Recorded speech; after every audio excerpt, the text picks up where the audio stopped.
The students, তা আমি যি ক্লাছ 6 প্ৰথম পাঠটো কৰি আছিলো তাৰ পৰৱৰ্তী কোৱেশ্চন আনসাৰখিনি মই কৰিবলৈ গলাইছো তো 3 নম্বৰ কোৱেশ্চন চাইলো write the largest and the smallest number from the following. Write the largest, that means আটাইতকৈ ডাঙৰ, and the smallest আটাইতকৈ সৰু number from the following. এই নাম্বাৰ কিটাৰ পৰা we have to find out the largest and the smallest one. Okay, now in A, the numbers are given that 7,372, 4,927, 317, 69,875, 650 and 600. তো আমি ইয়াৰ ভিতৰত আটাইতকৈ ডাঙৰ মানে আটাইতকৈ লাৰ্জেষ্ট আৰু আটাইতকৈ সৰু স্মলেষ্ট এই দুটা বিচাৰিব লাগে। তো আমার নাম্বার কিটা দিয়া আছে কি, প্রথমটো দিয়া আছে 7,372, সেকেন্ডটো দিয়া আছে 4,927, থার্ডটো দিছিল 317, তাৰপিছতো দিছিল 69,875, তাৰপিছতো দিছিল 650 আৰু লাষ্টটো দিছিল 600।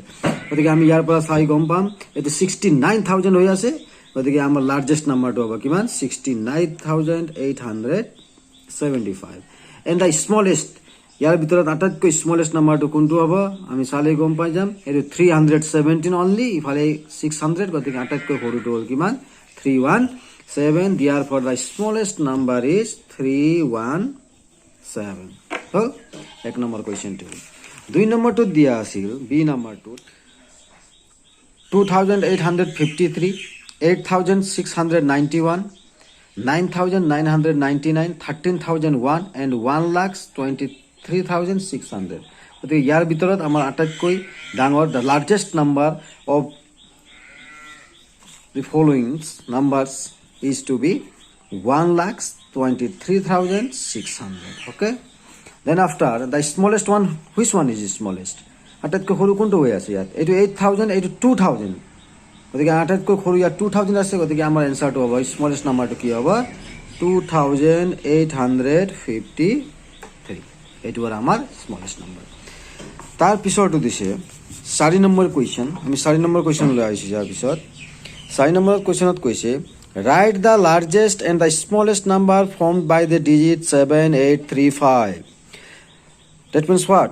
আমাক কি বিচাৰিছে 7,835 এই অংককেইটা লগাই আটাইতকৈ ডাঙৰ কি সংখ্যা দ্য লাৰ্জেষ্ট নাম্বাৰ উলিয়াব লাগে আৰু দ্য স্মলেষ্ট নাম্বাৰ উলিয়াব লাগে। আমাৰ নাম্বাৰকেইটা কি কি দিয়া আছিল, নাম্বাৰকেইটা দিছিল আমাক 7,835 এই নাম্বাৰকেইটা দিয়া আছিল। গতিকে আমাৰ যদি লাৰ্জেষ্ট উলিয়াম, আমি ইয়াত যিহেতু 4টা দিয়া আছে, গতিকে 4টা হ'লে আমাৰ হাজাৰৰ পৰা হ'ব, গতিকে আমাৰ হাজাৰত কি আহিব 8টো আহিলে আমাৰ হাজাৰত আটাইতকৈ ডাঙৰটো। তাৰপিছত আমি 1000ত গুচি গ'লোঁ, তাৰপিছত 100ত যাম, 100ত কি আহিলে আটাইতকৈ ডাঙৰ 7, তাৰপিছত 10ত যাম, 10ত আটাইতকৈ ডাঙৰ কি হ'ব 5 আৰু ইউনিটত 3। ডেট মিনছ আটাইতকৈ ডাঙৰটো হ'ব 8,750, the largest number is the 8,753 and the smallest. যেতিয়া আমি smallest যাম, when we have to go find out the smallest number among these, then 1,000 place is what? তা আমাৰ 1,000 প্লেছত আমি কি বহাম 3 বহাম, গতিকে আটাইতকৈ সৰুটো আছে কিমান আমাৰ 3, তাৰপিছত আকৌ সৰু বহাম, তাৰপিছত সৰুটো আছে কিমান 5, তাৰপিছত আৰু সৰু বহাম 7 and the last one is 8। আমাৰ আটাইতকৈ ডাঙৰটো হ'ব কি লাৰ্জেষ্টটো হ'ব, আটাইতকৈ লাৰ্জেষ্ট হ'ব 8,753 and the smallest নাম্বাৰটো হ'ব কি 3,578। তো ঠিক তেনেকৈ আমি 5 নম্বৰ কুৱেশ্যনটোত যদি যাওঁ, write the largest and the smallest 4-digit number from the digit 285 using any of digit more than once. তো আমাক ইয়াত নাম্বাৰ 3টা দিয়া আছিল হয় না, 2, 8 and 5, এই 3টা ইউজ কৰি 4-digit নাম্বাৰ বনাব লাগে, মানে 4 অংকীয় সংখ্যা বনাব লাগে ইউজিং এনি অফ দ্য ডিজিটছ মোৰ দেন ওৱান্স। ইয়াৰ ভিতৰত যিকোনো এটাক এবাৰতকৈ বেছি লৈ আমি আটাইতকৈ ডাঙৰ কি বনাব পাৰোঁ আৰু আটাইতকৈ সৰু কি বনাব পাৰোঁ। আমাৰ দিয়া আছে কি কি 2, 8 আৰু 5, গতিকে আমাৰ আটাইতকৈ ডাঙৰটো কি হ'ব 8 হয় তো আমাক কৈছে ইয়াৰ পিছত আমাৰ 5 হ'ব লাগিছিল কিন্তু আমাক যেহেতু কৈছে কোৱেশ্চনটোত এবাৰতকৈ বেছি ল'ব পাৰি ডিজিট মোৰ দেন 1 তেতিয়াহ'লে আমাৰ সেকেন্ডটো আমি কি ল'লো 8 হল তাৰপিছত 5 তাৰপিছত 2 that means 8852 ঠিক তেনেকৈ আমাৰ স্মলেষ্ট নাম্বাৰ কি হ'ব তেতিয়াহ'লে স্মলেষ্ট আমাৰ ইউজ কৰিব লাগে কি 285 তো স্মলেষ্টৰ আটাইতকৈ সৰুটো আহি যায় 1000 প্লাছত 2 আহি গ'ল তো এটা নাম্বাৰ যিকোনো এটা নাম্বাৰ আকৌ ৰিপিট কৰিব পাৰি বুলি কৈছে আকৌ 2 আনি দিলোঁ তাৰপিছত এই তিনিটাৰ ভিতৰত আকৌ সৰুটো কি 5 আটাইতকৈ সৰুটো হ'ল কিমান 8 that means 2258 the largest number is 8852 and the smallest number is 2258 তাৰপিছত নাম্বাৰ 6ত দিছে কোৱেশ্চনটো write the largest and the smallest 5 digit number from the digit 3 7 0 and 5 using any of digit more than once একেই ধৰণৰ question ইয়াত 4টা digit হে দিয়া আছে 4টা ডিজিট লগাই আমি 5 অংকীয় বস্তু বনাব লাগে সংখ্যা এটা তাৰ ভিতৰত যিকোনো এটাক আমি এটাতকৈ বেছি বাৰ ইউজ কৰিব পাৰিম তো কনসেপ্টটো আগৰ নিচিনা একেই তো আমি কি চাম ইয়াৰ ভিতৰত ইয়াত 4টা আছে তাৰ ভিতৰত আমি 5 অংকীয় সংখ্যা বনাব লাগে গতিকে লাৰ্জেষ্ট যেতিয়া আমি বনাম প্ৰথমে কি আহিব আটাইতকৈ ডাঙৰটো 7 তো যেহেতু অংকটো ৰিপিট হ'ব পাৰে গতিকে আকৌ কি আহিল 7 আহিল ঠিক আছে 7 7 তাৰপিছত কি আহিব লাৰ্জেষ্ট লাগে আমাক দ্যাট মিন্স কি আহিব 5 আহিব তাৰপিছত কি আহিল 3 আহিল তাৰপিছত কি আহিল 0 আহিল দ্যাট মিন্স 7 7 5 3 0 প্ৰথমে আমি আটাইতকৈ ডাঙৰ দিলোঁ তাৰপিছত আমাক খুদিছিল আকৌ এটাতকৈ বেছি ইউজ কৰিব পাৰি গতিকে 7 আকৌ লিখি দিলোঁ তাৰপিছত 5টো লিখি দিলোঁ তাৰপিছত 3 লিখি দিলোঁ তাৰপিছত 0 লিখিলোঁ ঠিক তেনেকৈ যেতিয়া আমি স্মলেষ্ট নাম্বাৰ বনাম সৰুৰ পৰা ডাঙৰলৈ যাব লাগিব কিন্তু যদি সৰুৰ পৰা ডাঙৰলৈ যাম তেতিয়াহ'লে কি 0 বহাম নেকি আগত ইয়াত আমি 0 বহাম নেকি নো 0 নবহাম কিয়নো আমি এনেও জানো আমি যেতিয়া 01 বা 02 মানে কি 01 और 02 মানে কি আসলে 1 और 2 গতিকে আগত 0ৰ কোনো ভ্যালু নাথাকে গতিকে আমি ইয়াত 02 আগফালে নবহাম তো আগফালে যদি 0 নবহাম তেতিয়াহ'লে আমাৰ আটাইতকৈ সৰু কি হৈ যাব 3 হ'ব আটাইতকৈ সৰু কি আহিব 3 আহিব তাৰপিছত কি হ'ব 3 পিছত কি হ'ব 0 আহি যাব তা আমি এটা সংখ্যা ৰিপিট মাৰিব পাৰি তেতিয়াহ'লে আকৌ এটা 0 দিওঁ ঠিক আছে তাৰপিছত 5 তাৰপিছত 7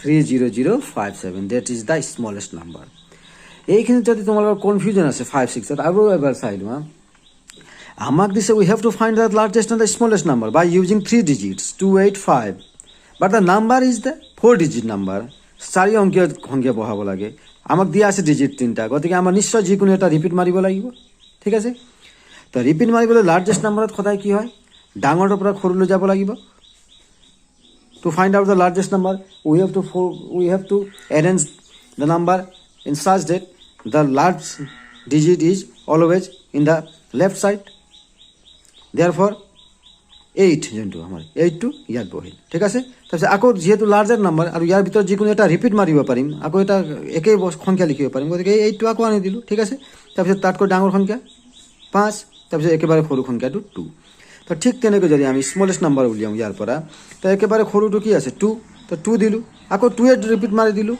ঠিক আছে তাৰপিছত 5 দিলোঁ তাৰপিছত 8 দিলোঁ দ্যাট মিন্স 2258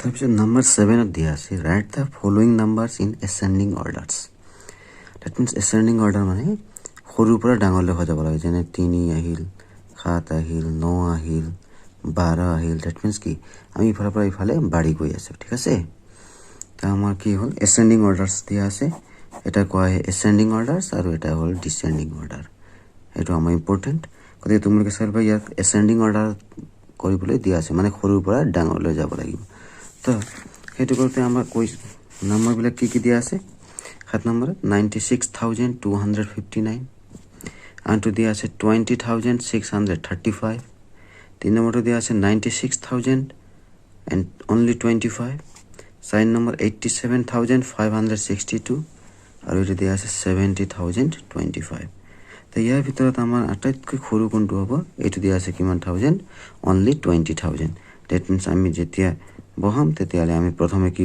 লিখিব লাগিব 20635 তাৰপিছত তাতকৈ ডাঙৰ কোনটো হ'ব এইটো 96,000 এইটো 87,000 এইটো 96,000 70,000 ডেট মিনছ সেকেণ্ডত আহিব আমাৰ 70,025 তাৰপিছত আহিব কোনটো 87 ঠিক আছে 87,562 তাৰপিছত ইয়াত আছে 96,259 ইয়াত আছে 96,000 only 25 গতিকে এইটো হ'ব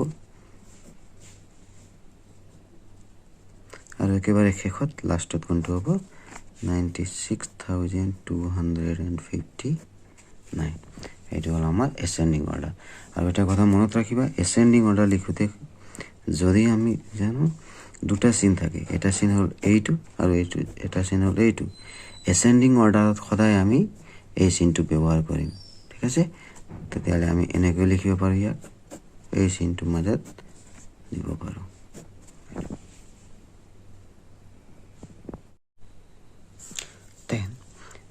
Then in the question number 8 write the following number in descending order that means অধক্রমত মানে ডাঙৰৰ পৰা সৰু মনাব লাগিব the numbers are given 50,000 74,002 78,162 85,715 and 60,035 out of these 5 numbers the largest number is which one is this one is the largest number এই পাঁচটাৰ ভিতৰত আটাইতকৈ ডাঙৰ কোনটো হৈ আছে 85,000 হৈ আছে গতিকে অধক্ৰমত লিখিব লৈছে in the descending order therefore the first we have to write the largest number that's why we are written 85,715 তার ঠিক তলৰ কোনটো আছে 78,000 that means 78,162 তাৰ তলৰ আছে কিমান 74,002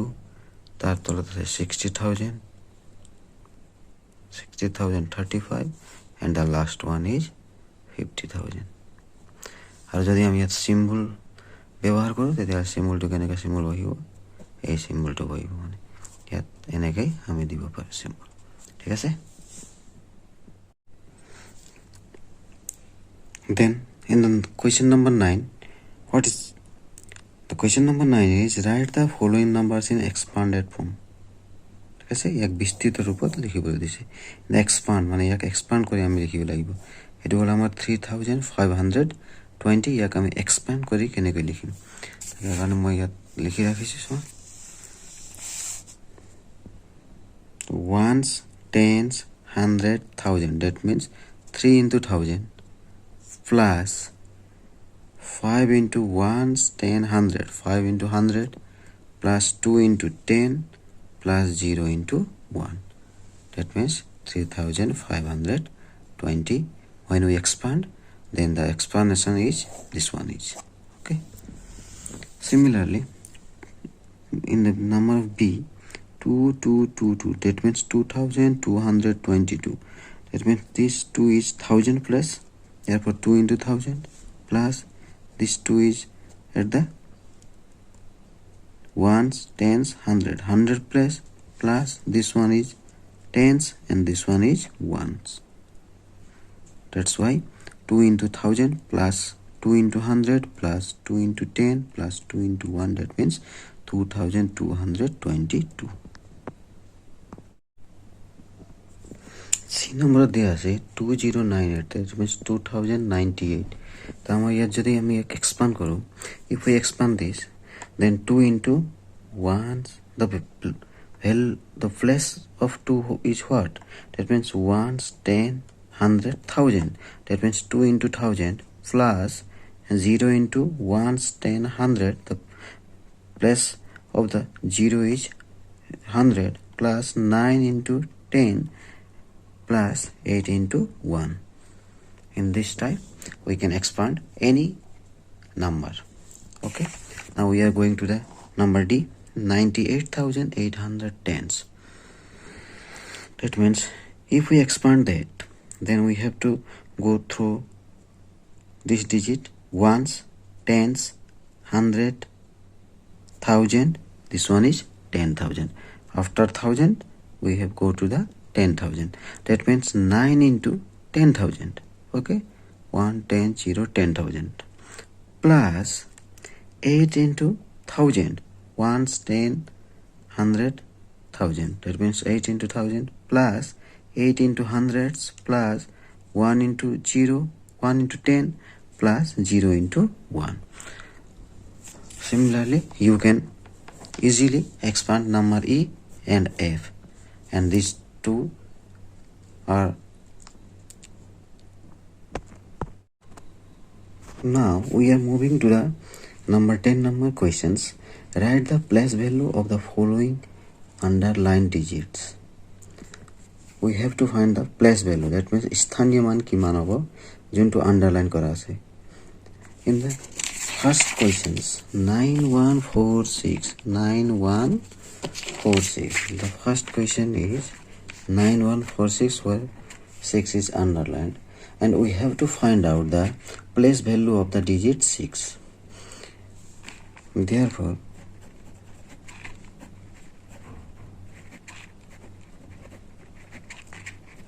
the place value of 6 is what? 6 ones. This one is ones. Therefore 6 into ones, that means 1. Therefore the place value of 6 is 6. The place value of 6 is 6 ones. That means 6 into 1 is equal 6. Similarly, in number B, the question is given 4362.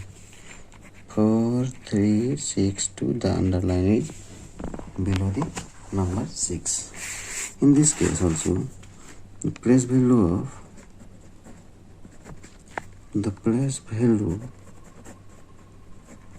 of 6 is 6 tens, isn't it?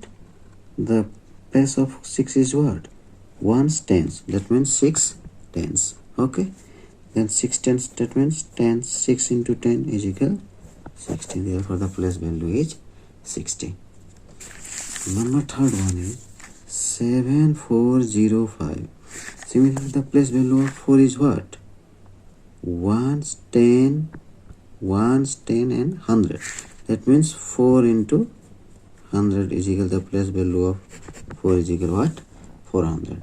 Similarly, we can easily find out the place value of any digit of a number. In this case 1, what is the place value of 1? 1 is 1. That means 1 ones. That means 1 into 1 is equal 1. Similarly, number E 6065. Okay, number E 6065, why underline is here. Therefore the place value of 6 is equal what? Ones, tens, 100, 1,000. That means 6,000. 6 into 1,000, isn't it? That means 6,000. Okay, this is the answer. Similarly, we can find any place value of a digit. In this case, there are 2 underlined. That means we have to find out the place value of 5 and 8 separately. That means the place value of 5 is what? Ones, tens, 100, 1,000, 10,000. That means 5 into 10,000. That means 50,000. The place value of 5 is here in that 50,000. Similarly, 8 into 1,000. That means the place value of 8 is 8,000. Similarly, in this case also, here are 2 underlined. One is under the 7 and other is under 0. Therefore the place value of 7 is what? In this case, place value of 7 is equal ones, tens, 100, 1,000, 10,000. That means 7 into 10,000 That means 7 into 10,000. That means 70,000. Okay. This is the place value of 7. Similarly, place value of 0 is what? 0 into 100. That means 0. Okay. And this type we can find the place value of a digit. And in the last, here is given some questions. Try yourself. That means এটা তোমাকে নিজে করে বলে দিছে. Number 1, write the place value of 8 and 5 from the number 58,972. And this is very easy, as we found in the number 10, question number 10. Similarly, we can find the place value of 8 and 5 in the number 58,972. Therefore, number 2 is write the number 99,999 in expanded form. It is also we already discussed in the question number 9 how to expand a number, following number in the expand form. So you can easily write down the expand form of this number. Okay. And the number 3, write the number 80,029 in words. These 3 are homework for you, and hope you are easily crack these 3 questions. Then we are going to the further video where we can discuss about the some advanced numerical systems into the lakhs and crore, which is given into the next video. So thank you for watching, and keep going on your study. You will easily understand all the concept of number. And if you are not able to understand, or if you are confused, then please comment. I will try myself